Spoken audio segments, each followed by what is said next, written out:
Selamat pagi anak-anak kelas 9. Bertemu lagi dalam mata pelajaran pendidikan agama Kristen. Dan karena keadaan kita terpaksa kembali memperlakukan 50% PTM dan 50% PJJ. Sebelum kita memulai pembelajaran hari ini, mari kita bersama-sama bersatu dalam doa.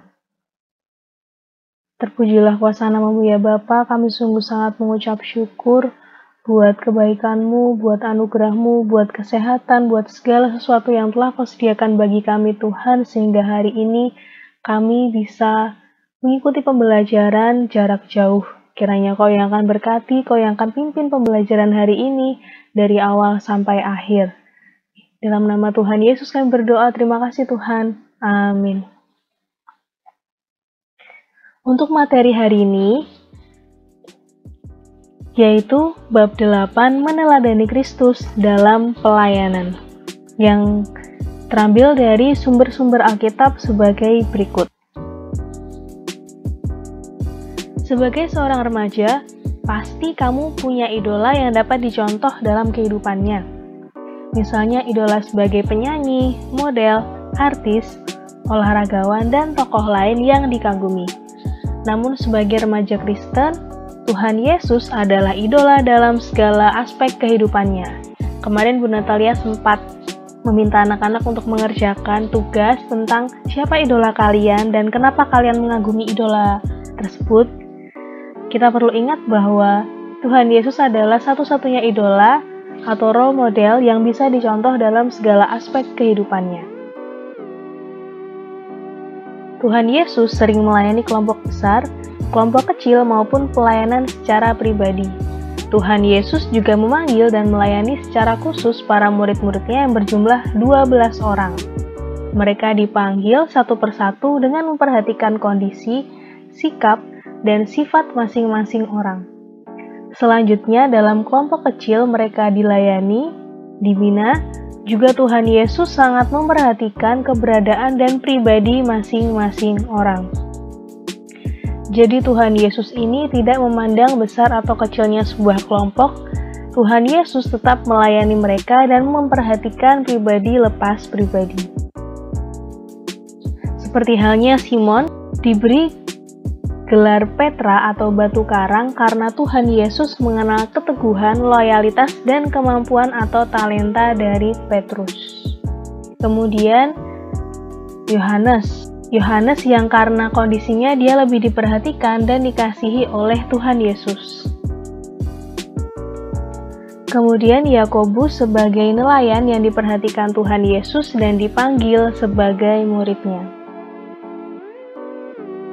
Selama 3 tahun Tuhan Yesus memang memusatkan pelayanan, karya, dan keterlibatannya pada kelompok kecil orang.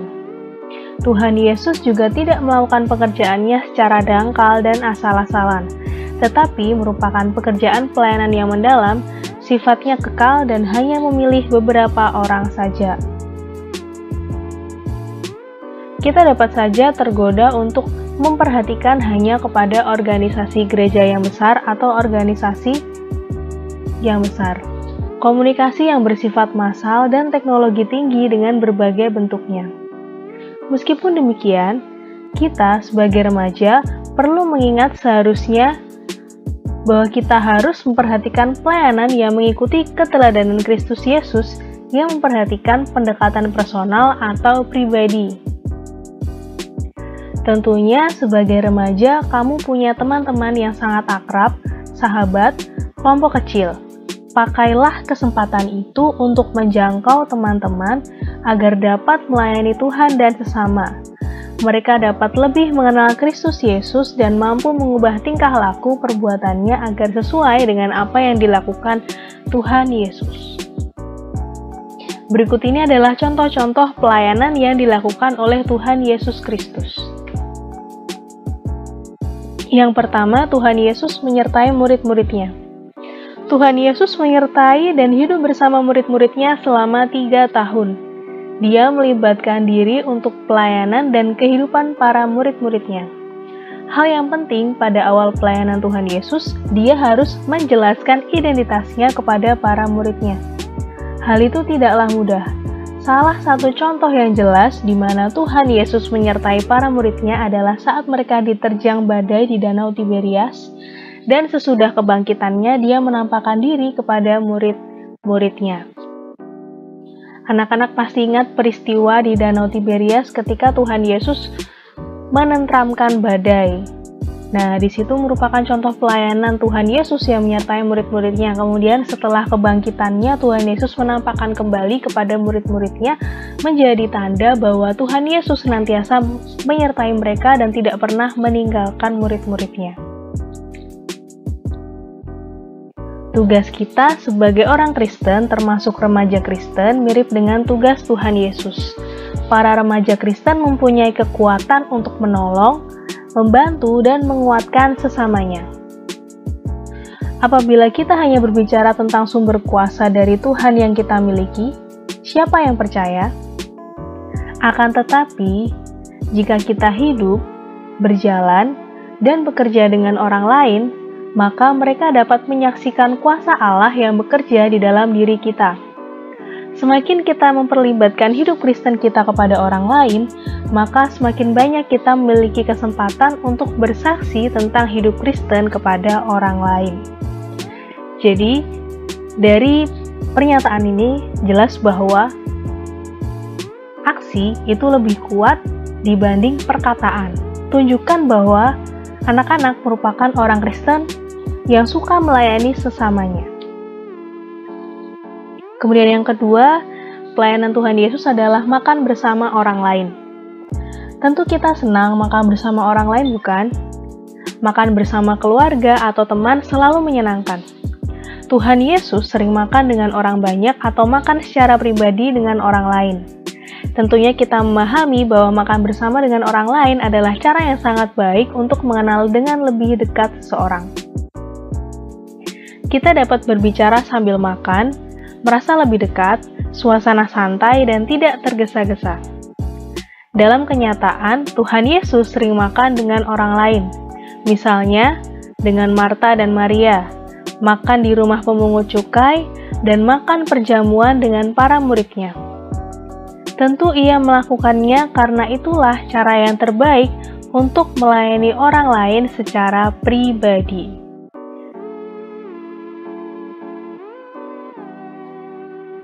Selanjutnya yang ketiga, peduli terhadap kebutuhan orang lain.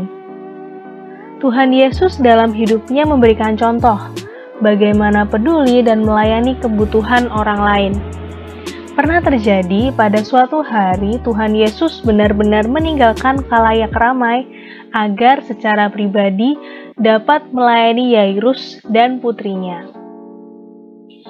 Kalau anak-anak baca dalam Markus 5 ayat 21-24, pada saat itu Tuhan Yesus membangkitkan putri Yairus yang sudah meninggal. Tuhan Yesus pada saat itu sedang berada di khalayak ramai, kemudian ia menarik diri dan mendatangi Yairus dan putrinya untuk membangkitkan putrinya dari kematian. Seringkali kita berasumsi bahwa makin banyak orang yang mendengarkan kita dalam kesempatan tertentu, maka makin besar dampak yang kita peroleh. Akan tetapi, dalam kejadian tersebut justru sebaliknya, Tuhan Yesus memilih yang sedikit daripada yang banyak. Meskipun demikian, ternyata Tuhan Yesus tidak selalu berbuat demikian. Jadi baik melayani kelompok kecil, melayani kelompok besar, maupun melayani secara pribadi, Tuhan Yesus melakoni semuanya dan tidak pilih kasih. Misalnya, Tuhan Yesus pernah meninggalkan banyak orang agar dapat sendirian dengan para murid-Nya.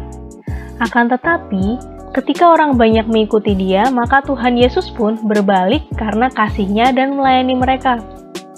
Dengan demikian dapat kita simpulkan sebetulnya tidak ada patokan atau aturan yang tegas menyatakan bahwa yang sedikit lebih baik daripada yang banyak. Sebab kalau demikian, maka Tuhan Yesus akan mengabaikan kebutuhan banyak orang. Meskipun Tuhan Yesus sering melayani pribadi dan kelompok-kelompok kecil, tetapi Ia tidak pernah mengabaikan atau tidak memperdulikan kebutuhan banyak orang. Memang besar kecilnya kelompok tidak menentukan siapa yang seharusnya kita layani. Akan tetapi, biasanya Kebutuhan-kebutuhan tersebut dapat kita penuhi dengan sebaik-baiknya secara individu atau dalam kelompok kecil daripada dalam kelompok besar. Pelayanan Tuhan Yesus yang keempat yaitu pelayanan secara pribadi. Apabila kita perhatikan, sebetulnya pelayanan Tuhan Yesus secara keseluruhan lebih menekankan pada pelayanan secara pribadi. Sebetulnya hal ini bukanlah suatu kebetulan. Menarik, bagaimana Tuhan Yesus melayani kebutuhan perempuan asing dari Kanaan yang anaknya sedang sakit. Tuhan Yesus tidak mempedulikan para murid yang mengusir perempuan tersebut. Coba anak-anak baca sendiri di Matius 15 ayat 21-28, di mana meskipun perempuan Kanaan itu diusir oleh murid-murid Yesus, tetapi Yesus tetap memperhatikan secara pribadi perempuan Kanaan tersebut. Dia tahu siapa perempuan itu, kasihnya kepada anaknya dan tekadnya untuk memohon penyembuhan dan mengikuti Kristus. Bahkan sejak Tuhan Yesus memanggil ke-12 orang menjadi rasul yang dipilih, ternyata rencana Tuhan Yesus adalah supaya mereka menyertai Dia. Sebetulnya bukanlah perintah jarak jauh, tetapi ungkapan yang sangat pribadi sifatnya. Selanjutnya, Tuhan Yesus memberikan amanat agung kepada para murid. Dia memerintahkan para murid untuk, "Pergilah, jadikanlah semua bangsa muridku, dan ajarlah mereka untuk melakukan segala sesuatu yang telah kuperintahkan kepadamu," dalam Matius 28 ayat 19-20. Tentu saja para murid akan mengingat pengalaman pribadi mereka bersama Tuhan Yesus dan tahu apa yang dikehendaki oleh Tuhan, yaitu memerintahkan para murid untuk melakukan pekerjaan pelayanan bersama orang lain. Amanat agung yang Tuhan Yesus berikan kepada para murid adalah suatu perintah untuk membimbing pribadi-pribadi agar menjadi percaya dan dewasa di dalam Kristus dan berkarya untuk menghasilkan buah. Dengan demikian, sebetulnya Tuhan Yesus juga memerintahkan kita untuk menjadikan orang lain sebagai murid Kristus. Kita dipanggil, termasuk para remaja, untuk membimbing orang lain secara pribadi seperti yang dilakukan oleh Tuhan Yesus.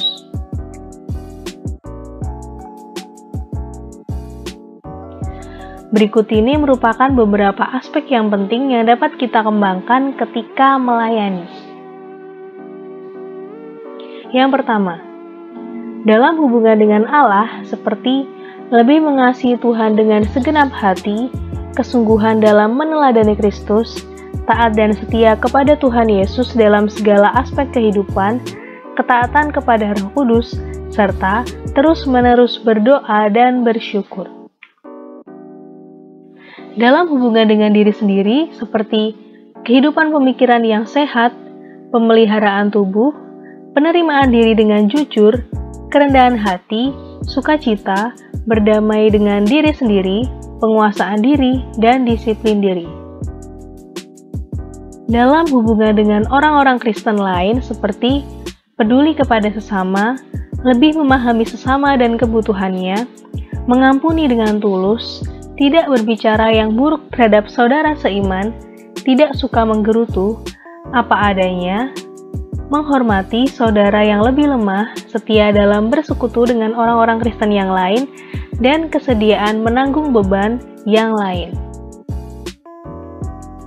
Dalam hubungan dengan pelayanan, seperti memahami karunia-karunia rohani atau talenta yang dimilikinya, melakukan segalanya demi kemuliaan Tuhan, memiliki keinginan kuat untuk melayani Tuhan dan sesamanya, serta ingin menjadi berkat bagi sesama. Dalam hubungan dengan orang-orang non-Kristen, seperti menjadi saksi Kristus yang setia bagi sesama baik melalui hidup maupun kata, keterlibatan pribadi dalam misi, tidak curang dalam usaha, tidak berhutang apapun kecuali kasih, berbagi sukacita Kristiani, menindaklanjuti sesama yang tertarik mengenal dan menerima Kristus, membuka diri untuk sharing iman, dan menjadi berkat bagi yang belum menerima Tuhan.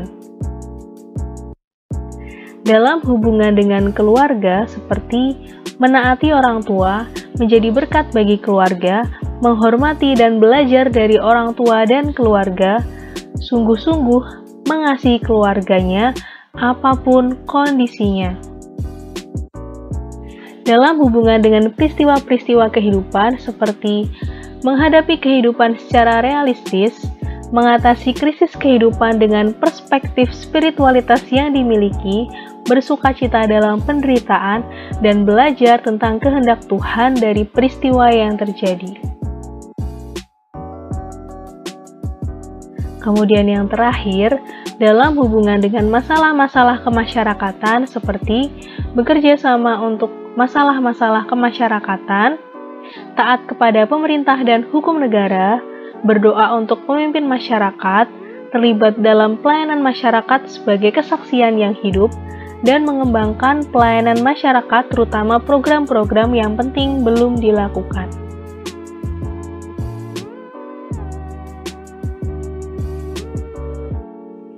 Salah satu hal yang terpenting adalah memiliki karakter Kristen, memiliki karakter yang terbentuk sesuai dengan kehendak Tuhan ketika kita melayani. Karakter sebenarnya merupakan suatu kekuatan yang kita miliki yang tidak kelihatan. Tentu saja, karakter tidak dapat dimiliki secara instan karena untuk memiliki suatu karakter yang kokoh dibutuhkan waktu dan proses yang panjang dan melalui berbagai ujian kehidupan. Mungkin saja, lingkungan jenis pelayanan dan kegiatan kita tidak sama, tetapi perbedaan-perbedaan tersebut secara relatif hanya apa yang tampak dari luarnya. Hal yang terpenting dari masing-masing pelayanan tersebut tetap sama, yaitu pada karakter terutama motivasi orang yang melakukan pelayanan tersebut. Seringkali, bakat, kemampuan, dan pendidikan tidak menjamin kualitas pelayanan yang diberikan karena kemungkinan pelayanan tersebut tidak dilakukan dengan sungguh-sungguh atau karena ada motivasi tertentu. Akan tetapi, karakter yang dimiliki lebih menjadi pertimbangan utama dalam pelayanan. Jadi, ketika anak-anak melayani, jangan sampai pelayanan anak-anak memiliki motivasi yang kurang tepat. Sebagai contoh, supaya populer di gereja, atau mungkin supaya dilihat orang, dan lain sebagainya. Motivasi kita dalam pelayanan, motivasi anak-anak dalam pelayanan seharusnya adalah untuk mempermuliakan nama Tuhan, bukan untuk mempermuliakan diri sendiri. Beberapa karakter dasar yang perlu dimiliki sebagai pelayan Tuhan dan sesama adalah sebagai berikut. Yang pertama, memiliki karakter hati hamba. Dia ingin melayani, bukan dilayani. Sebagaimana yang dikehendaki dan dicontohkan Kristus dalam Matius 20 ayat 25-28. Kemudian yang kedua, memiliki komitmen. Seharusnya setiap orang Kristen memiliki panggilan untuk melayani sesamanya. Namun, suatu komitmen terhadap panggilan pelayanan ternyata tidak selalu menjadi karakter setiap orang Kristen. Kemudian yang ketiga adalah memiliki hati yang mau memahami. Nah, ini cukup sulit, tapi harus diterapkan. Merupakan sikap yang mau memahami orang lain dan kebutuhannya. Filipi 2 ayat 4. Yang terakhir adalah memiliki sikap kepemimpinan yang rendah hati. Pemimpin yang sombong dan keras sering melukai hati orang yang dilayani. Sebaliknya, pemimpin yang rendah hati, lembut, dan menghormati orang lain seringkali menjadi inspirasi, pemberi semangat, dan menjadi berkat bagi orang lain. Coba anak-anak lihat ke dalam diri anak-anak apakah sudah memiliki berbagai macam karakter-karakter yang penting di antara keempat ini. Jadi sampai di situ dulu pertemuan kita hari ini mengenai pelayanan yang sesuai dengan contoh yang diberikan oleh Tuhan Yesus. Mari kita bersama-sama akhiri dengan berdoa. Terima kasih Tuhan untuk penyertaan-Mu sepanjang pembelajaran hari ini. Kiranya Engkau yang akan jamah setiap hati kami, setiap hati anak-anak untuk memiliki hati yang mau melayani-Mu dengan segenap hati, segenap kekuatan, segenap akal budi kami. Dengan motivasi yang benar, dengan memiliki karakter dan kepribadian yang sesuai dengan kehendak-Mu. Kami serahkan Tuhan, aktivitas kami selagi dalam tangan kuasa-Mu, kiranya Kau yang akan berkati, Kau yang akan tutup bungkus kami dengan kuasa darah-Mu, hindarkan dari segala bentuk sakit penyakit maupun virus yang ada di sekitar kami. Di dalam nama Tuhan Yesus kami berdoa, terima kasih Tuhan. Amin. Terima kasih, sampai jumpa pada pertemuan berikutnya. Tetap jaga kesehatan dan jangan kendor protokol kesehatan. Tingkatkan imun dan iman anak-anak. Tuhan berkati.